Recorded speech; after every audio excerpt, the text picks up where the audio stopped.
Oh, shalom. Salute. You know what I'm saying? To all the soldiers out there, freedom fighters out there in the world. I'm on my way to the courthouse. Yeah, I'm on the way to my courthouse. I have a brother who's facing some serious issues right now. He's being illegally detained. He's being illegally detained, and all of us who are arrested and charged with a crime are illegally being detained until they prove that they had prima facie and probable cause to hold our bodies. Because, as I always tell y'all, and I realize I gotta beat this in the ground, you're innocent to proven guilty. That's not just a saying. See, a lot of us in society, we have a problem with challenging sayings. You know, like, if it's written to be the law of the land, that means that it's significant. These words are significant to the legal aspects of the land, right? So when something is written in that standpoint, that's what it is. It don't matter if a genius is born and he want to become a judge or whatever, he's sitting on a bench and he just has these opinions. It doesn't matter. You know what I'm saying? The law is the law, period. So I say that, right, to say that you're innocent till proven guilty. You know what I'm saying? And the aspects of that, you have to get a warrant if you have any evidence or any idea that someone is doing something. So this is such a big point and aspect to what we go through in society. Because in America, we have rights. And what I always say, if you watch this, you know I always say it. I'm like, yo, you fucking with me. And this is a base reality just for conversations. This is a base reality just in relationships. You have to start at the linchpin, the origin. That's how you always deal with the root. That's why discovery is so important. Discovery is important. But it's like a surgeon, right? If a surgeon gets a client and the client has an issue, right? The surgeon has to pull out his tools to figure out what that issue is, because the client could be dying right there on the spot, emergency shit, right? So a lot of times, if the heart is hurting, if it's a wound or whatever, the surgeon, he has these ways where he just know how to fix shit. And that's what we are. We the fixers of this shit. You become the surgeon in them aspects of when you're dealing with your case, you know what I'm saying? Become a surgeon. Because it's the probable cause aspect. It's the affidavit probable cause. You know what I'm saying? It's the preliminary. It's the arraignment. It's all these little beginning steps that detain you in legal form, which we don't never get to challenge why we being detained, because we have to wait till the lawyer decides to file motions. So what I always tell y'all, you can't speak during court sessions and shit like that. You gotta get it back to you. You gotta take control. You have to become pro se. And the only way you can be pro se is if you create the hearing. If you create the question of ineffective assistance of counsel before you get guilty. Because remember, a lot of people have to wait till they already blow trial or cop out to try to figure out and wake up and say, oh man, I'm not laying down, I won't fight. So they won't go back into court. So the only person you can blame it on is your attorney. That's the fucking behind the A-ball move. I don't like it. I don't like to be a loser and then have to fight back from losing. So that means we in a boxing match and nigga beat me up and I'm still got legs on me because he beat the shit out of me. I feel wobbly and I gotta fight back. Nah, we ain't doing that. See, if you listen to me, your legs ain't gonna get wobbly. You know what I'm saying? You could be in there dancing and then I'm proving it. Be in there dancing, you feel me? Tagging their asses up. Because now you control the momentum of the case. You know what I'm saying?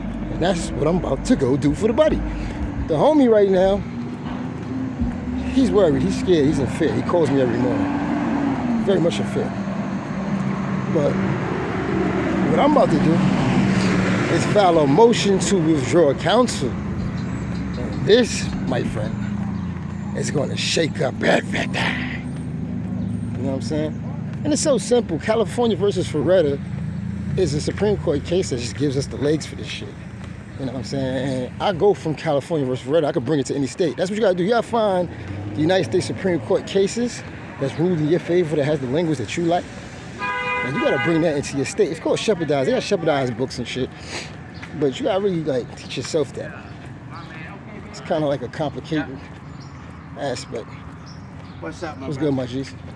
Complicating aspect of research. Because, you know, in the cases they have reference cases inside the paragraphs when you read. And then, you know, they have other cases that's similar to your issue. So you could go and study it. And then hopefully you might find what you're looking for. You know what I mean? But yeah, like the whole aspect of being able to return a serve, like tennis, you know what I'm saying? Like they already have it set for you, like I always say, the deck is set. They already sat down and they went to a magistrate, and the magistrate put a stamp on the paper and said, yeah, they had probable cause to strip them butt naked on Lincoln Boulevard. Yeah. That don't mean it's right. You know what I'm saying? That's the crazy shit about, it's called rubber stamping. Rubber stamping is like when they just deny you for no reason. They call it rubber stamping.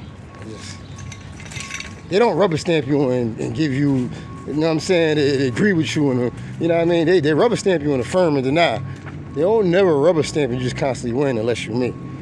But I used to think at the time it was just me, you know what I mean? Like maybe God made me that good.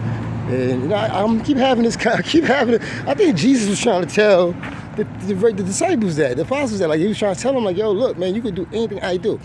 I am not special. And for real, I'm really realizing I'm not special. What it is about me is I follow the rules. And when I follow the rules, meaning that I've been following the commandments. I've been following God. And that's why I be like, yo, I'm not here for the money, man. You gotta be careful with that. I know you feel like you want to pay your attorney the bread, but you gotta study your attorney and see if he's passionate about winning.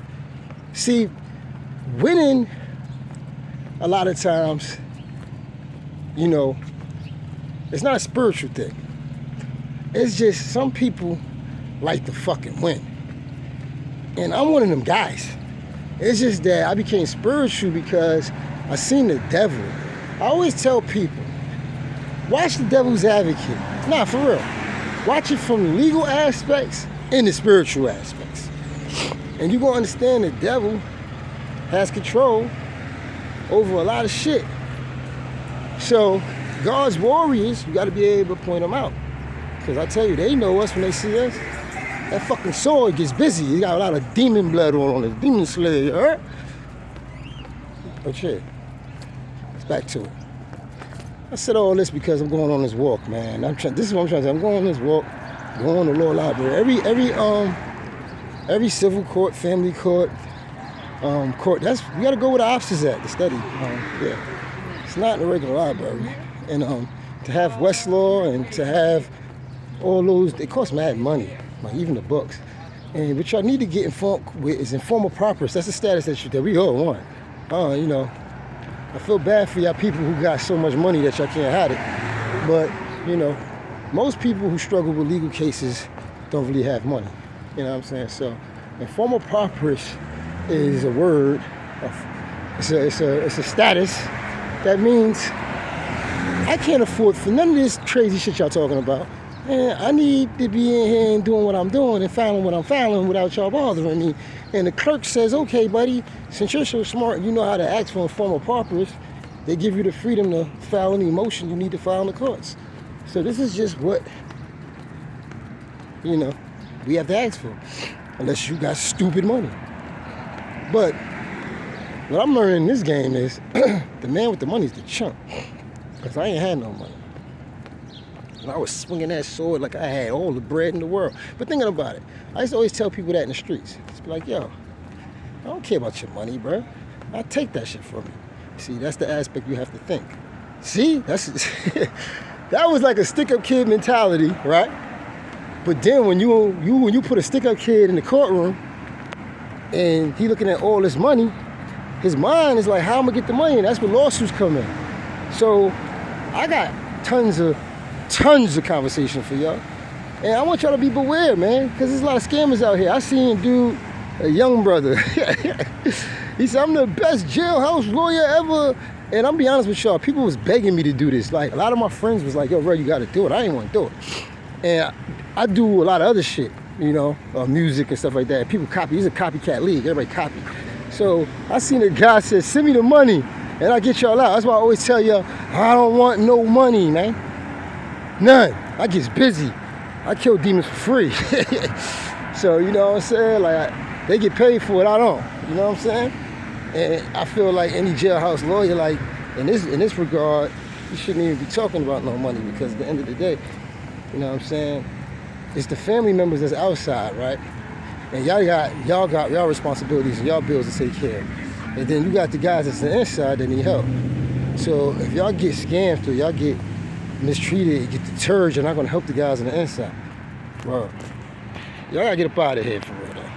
I be on here doing this shit a little bit too much, but I wanted to drop a jewel.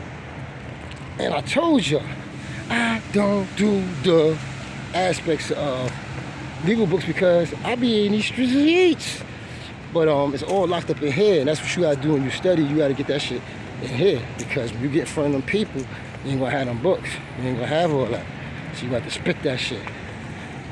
And you see how I do it. I'm starting to get good like a lawyer. I can spit it without even using case law like that. But I use these little case law statutes and all type of shit. I'm a bad motherfucker. I got bullets inside my gun.